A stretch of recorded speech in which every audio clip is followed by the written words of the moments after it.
নমস্কার, সকলেই কেমন আছেন? আশা করছি সকলেই ভালো আছেন। আবারও একটি নতুন দিনের সাথে নতুন একটি ব্লগের সাথে আপনাদের সকলকে স্বাগত জানাচ্ছি। আজকে হলো রবিবার, এখন বাজে ঘড়ির কাঁটায় ঠিক সকাল 7টা মতো। আজকে ঘুমের থেকে উঠেছি অনেকটা সকাল সকাল, জানেন তো। তবে সকালে ঘুম থেকে উঠেই মনটা ভীষণভাবে খারাপ হয়ে পড়েছিল, কারণ ডোডোর কাল রাত থেকে ভীষণভাবে শরীরটা খারাপ। কাল রাতে সেরকমভাবে কিছুই খায়নি, একেবারে না খেয়ে শুয়েছিল। তবে চিনি জল দিয়ে একটু মুড়ি খাইয়েছি, তারপরেই ঘুম পাড়িয়েছিলাম। জানেন তো, প্রত্যেক দিন সকাল সকাল ডোডো উঠে পড়ে, তবে আজকে সকালবেলা একটুও ঘুমের থেকে তাড়াতাড়ি উঠছিল না। আর যতই ওকে ওঠাচ্ছি ততই আবার ঘুমিয়ে যাচ্ছে। তো এই করে সকাল সকাল মা আর আমি ওকে ডাক্তারখানায় নিয়ে যাওয়ার প্রস্তুতি নিলাম। প্রথমে জানেন তো, মা মশারিটি খুলে বিছানাটা পরিষ্কার করে নিয়েছিল। তারপরে ডোডোর শরীরটা খুব একটা ভালো লাগছিল না বলে মা আবারও মশারিটা টাঙিয়ে দিচ্ছিল, আর আমি এই দিক দিয়ে সকালবেলায় একটু মুড়ি গুঁড়ো করছিলাম যদি ওকে খাওয়ানো যায়। তারপরেই জানেন তো, ওকে ডাক্তারের কাছে নিয়ে যাওয়া হলো। ডাক্তারের কাছে নিয়ে যাওয়ার পর কিছুটা মতো ওআরএস দিয়েছিল, তার সাথে কিছু ওষুধ দিয়েছিল। ওই ওষুধগুলো খাওয়ানোর আগেই বলেছিল একটু মুড়ি গুঁড়ো করে খাইয়ে দিতে, যাতে করে পেটে একটু খাবার থাকে। সেই কারণে এই মুড়ি গুঁড়োর প্রস্তুতি চলছে। তবে ডোডো এখনও শুয়ে আছে বিছানার ওই দিকটায়। ওর শরীরটা ভীষণই উইক হয়ে আছে, সেই কারণে উঠতেও পারছে না, জানেন তো। যাই হোক, ওকে শুইয়ে ঘুম পাড়িয়ে খাইয়ে দাইয়ে আমি চলে এসেছি এইদিকে কাজকর্ম সারতে। সব সময় বাচ্চার কাছে যদি একজন বাড়ির লোক থাকে সর্বদাই, তাহলে দেখবে বাচ্চাটি না নিজেকে আরও অসুস্থ ফিল করে। সেই কারণে বাচ্চাদের শরীর খারাপ হলেও নিজেরা একটু নিজেদের মতো ব্যস্ত থাকাই উচিত আমার মনে হয়। এই দিক দিয়ে কিছুটা মতো ভাত ছিল কালকেকার, তবে ভাতটি একদম নষ্ট হয়ে গেছিলো, জানেন। ভাতটি না কাল রাতে ফ্রিজটা চালাতেই মনে ছিল না, তাই সেই কারণে ভাতটি নষ্ট হয়ে গেল। আর এই দেখেন, এইদিকে ওকে একটু জলের মধ্যে ওআরএস গুলে খাওয়াবো, সেই জন্য ওআরএসটা প্রথমে গ্লাসে ঢেলে নিলাম। এবার গুলে নিয়ে চলেন। আর এই দিক দিয়ে একটুখানি পরই মা চলে এসেছিলো বাজার থেকে, আর কিছুটা মতো মাছ নিয়ে এসেছিলো।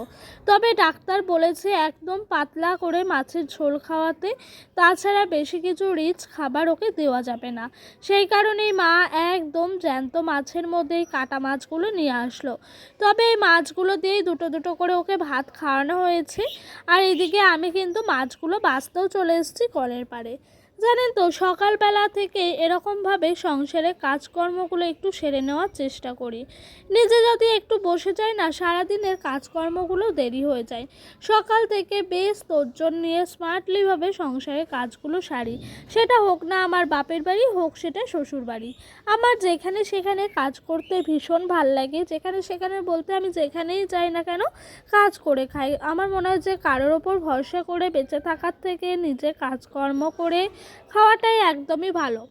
সেই কারণে জানেন তো, আমি যেখানেই যাই নিজের প্রয়োজনের কাজটুকু নিজেই করে নিতে ভালোবাসি। কারোর ওপর ভরসা করে বেঁচে থাকার থেকে নিজে করে নেওয়াটাই বেস্ট। আর এইদিকে আমি মাছ বাছতে এসেছি, ওদিক দিয়ে একটা কাকিমার সাথে গল্প করছি। ডোডোর শরীরটা ভীষণভাবে খারাপ ছিল, তাই আশেপাশে সকলেই জিজ্ঞাসা করছে যে কেমন আছে না আছে। শরীরটা তো ভীষণ ক্লান্ত ছিল ছেলেটার একটু আগে, এখন কেমন হলো, এই সমস্ত কথোপকথনগুলো বলতে বলতে আমি কাজগুলো সারছি। তার মাঝে একবার করে ওকে ঘরে গিয়ে গিয়ে দেখেও আসছি। এই দেখেন, তার সাথে আলুগুলোকেও কেটে নিচ্ছি। আজকে রান্না করব আলু ভাজা। সকালে ভীষণভাবে খিদে পেয়েছিল, তাই ভাবলাম কি করব না করব বুঝে উঠতে পারছিলাম না। সেই কারণে ভাবলাম যে একটু আলু ভাজা করি, আলু ভাজা দিয়ে যদি মুড়ি খাই তাহলে ভীষণভাবে ভাল লাগবে। তার সাথে মায়ের জন্যও একটু রেখে দেবো। জানেন তো, যখন আমার বিয়ে হয়নি, স্কুলে পড়তাম, তখন জানেন এরকমভাবে আলু ভাজা করতাম, করে মুড়ি খেয়ে যেতাম, তার সাথে টিফিনও নিয়ে যেতাম। সত্যি বলতে ছোট থেকে বড় হওয়াটা আমার জীবনে প্রচুর স্ট্রাগল আছে। সেই সব গল্প যদি আপনাদের সঙ্গে করতে বসি শেষই হবে না। তাই সেই সব পুরনো দিনের কথাগুলো বাপের বাড়ি আসলেই যেন চাগান দিয়ে ওঠে। তাই জানেন তো, একটু আলু ভাজা করে মুড়ি খাচ্ছি। আমার শ্বশুরবাড়িতে আপনারা সকলেই যারা ভিডিও দেখেন তারা তো জানেন, পুরনো বন্ধুরা, সকালবেলা ভাত হয় কোনো রকমভাবে, কোনো আলু ভাজা মুড়ি টুড়ি কোনো সিন নাই। যাই হোক না কেন, কেন, মানে যদি দেখেন একটু লুচি টুচিও করা হয় তাহলেও সেই দিন ভাত একটু করা হবে, শেষ পাতে সকলে ভাতটি খাবে, যেহেতু ওনাদের ওটা অভ্যাসটা কখনোই চেঞ্জ হবে না।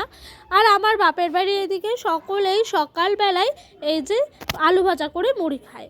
তো ওই যে আলু ভাজা হয়ে গেল, কড়াইয়ে তেল দিলাম, তেলটা মোটামুটি করে এখন গরম হয়ে এসছে, দেখতে বেশ ধোঁয়া বেরিয়ে গেছে। চলো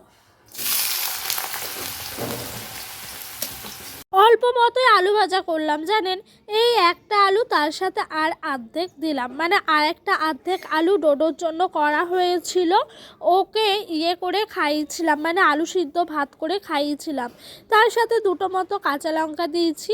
এর মধ্যে মোটামুটি করে আলু ভাজাটি হয়ে গেছে, তাই আরেকবারও নেড়ে ছেড়ে নিলাম। এরপর তেলটাকে ঝরিয়ে নামিয়ে নেব। জানেন তো সকালবেলা হালকা পাতলা খাবারই আমার ভীষণভাবে ভালো লাগে, আর এই গরমের মধ্যে বাইরে থেকে খাবার দাবার এনে না খাওয়াটাই উচিত। আর এই যে আলু ভাজাটা করলাম না, কিছুটা মতো আলু ভাজা আমি খাবো, তার সাথে কিছুটা মতো আলু ভাজা আমার মায়ের জন্য রেখে দেবো।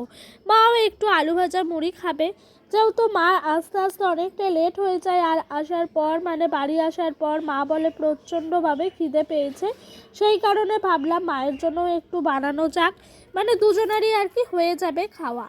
তো এই যে আলু ভাজাটা ভাজার পর জানেন তো তেলটা ছিল, তো ভাবলাম তেলটা আছে, গ্যাসটাকে বন্ধ করে লাভ নাই, মাছটা ভেজে রেখে নিই, তাহলে মারও একটু এগিয়ে যাবে, আমারও একটু তাড়াতাড়ি হয়ে যাবে।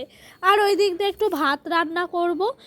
আজকে ডোডোকে নিয়ে সকালবেলা মা আর আমি ডাক্তার যাওয়াতে মানে দেখাতে যাওয়াতে মায়ের জানেন তো মানে দেরি হবে বাড়ি আসতে, গেছে দেরি করে, সেই কারণে মাকে বলেছিলাম যে আমি ভাতটা করে রাখবো, আর মাছগুলো দেওয়ার পর একবার ফোন করে বলেছিলাম যে আমি মাছগুলো তাহলে ভালো করে ভেজে নেব।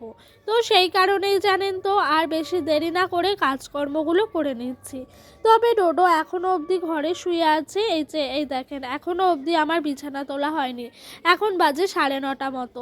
ও কিছুতেই বসে থাকতে পারছে না, উঠছে, ওঠার পর এই দেখেন এরকম করে বালিশ পিছনে দিয়ে ঠ্যাস দিয়ে শুয়ে থাকছে। তবে সবসময় শুয়ে থাকাটাও তো ভালো না, একটা সুস্থ মানুষই সবসময় শুয়ে থাকা উচিত নয়, তাহলে ওর তো শরীরটা খারাপ, তাহলে ও শুয়ে থাকলে কেমন হবে বলেন তো। সেই কারণে জানেন তো ওকে সবসময় আমি বিছানার মধ্যে শুয়ে রাখছিলাম না, কিছু কিছু সময় উঠিয়েও রাখছি, বসাচ্ছি, খেলা করছি, গল্প করছি, এই করতে করতেই চলছিল আজকের দিনটা। তবে জানেন তো ভীষণভাবে আজকের দিনটা খারাপ গেছে, জানেন একা হাতে বাচ্চা নিয়ে সংসারে কাজ করা কতটা কষ্টের, সেটা যারা মায়েরা একা থাকেন তারাই বোঝেন।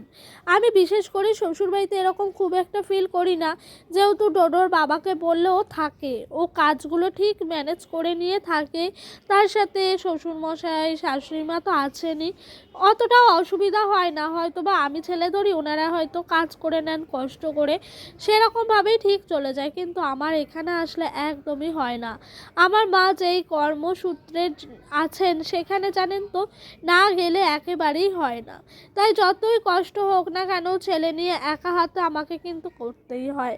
আর এই দেখেন আপনাদের সঙ্গে গল্প করতে করতে এরই মধ্যে অনেকটা সময় পার করে ফেলেছি, খাওয়া দাওয়া হলো, মোটামুটি করে রান্নাবান্নার কাজকর্মও হলো, স্নান সেরে নিলাম, তারপর গাছের মধ্যে 2-3টে অপরাজিতা ফুল ফুটেছিল, মা দেখেনি, সেই অপরাজিতা ফুলগুলোকে আমি একটু এদিক ওদিক থেকে খুঁজে খুঁজে বের করে নিচ্ছিলাম।